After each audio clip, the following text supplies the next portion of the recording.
Try and make this relatively brief because I've already got a number of videos waiting to be uploaded and it's taking up my inbox. Just want to speak a little bit about President Duterte in the Philippines. There's been yet another incident with a journalist. This seems to be a regular occurrence. According to this, report from Channel 4 was asking him about the situation in the country, human rights, etc., which are certainly provocative questions, but absolutely legitimate questions. I strongly believe in the right of journalists, the necessity of journalists to ask those empowered questions, and I've always said that in all my videos about accountability and all the rest of it. Now, what a lot of Duterte supporters are saying is that the Tagalog was mistranslated. What Duterte said, according to the report, was that the journalist was the son of a whore. Well, here's the thing: if it is a mistranslation, if they have made a mistake, they should immediately amend that. But I don't accept that it's a bit like Trump. I do see Duterte as the Trump of the East.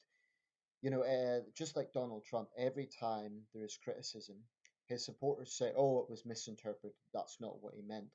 And there's a very long list with Duterte, from joking about the gang rape of a missionary to, comparing himself to Hitler, or at least welcoming a comparison to Hitler. Um, there's a long line of erratic, bizarre, and extreme statements that Mr. Duterte has come out with.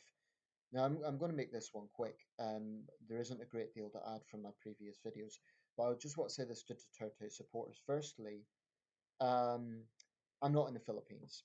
Okay, so do I know the whole story? No, I don't.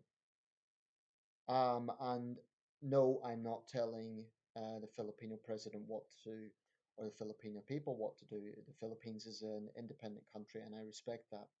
I also appreciate that there is high crime, and this is a very serious issue. I am not a social liberal when it comes to crime.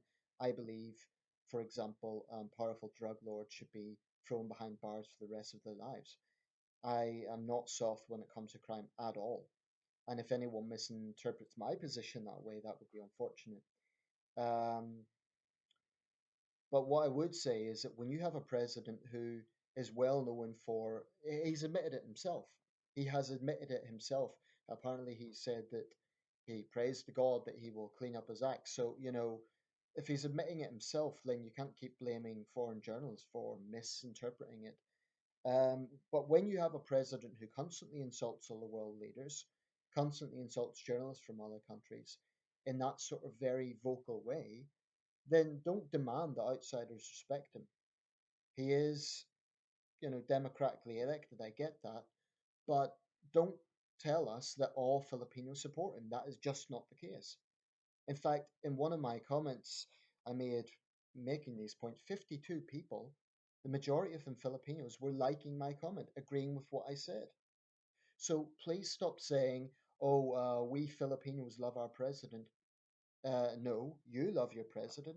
Doesn't mean all 98 million, 100 million probably now Filipinos support him. I know it's a difficult situation, and I know something needs to be done about the drug trade, but I think it is reckless advocating the sort of Wild West style approach that he is advocating. Um, he's basically saying that,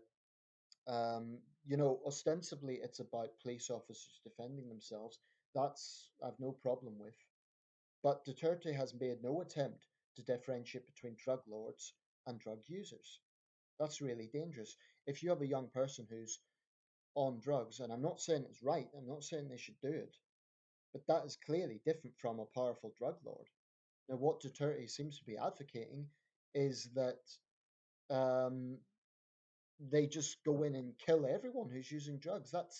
That's crazy. So far, 3,000 people have died since he took power. Now, it wouldn't be fair to blame it all on Duterte. Certainly, these drug lords have a lot of blood on their hands. But when I look at Duterte's approach, I look at Mexico.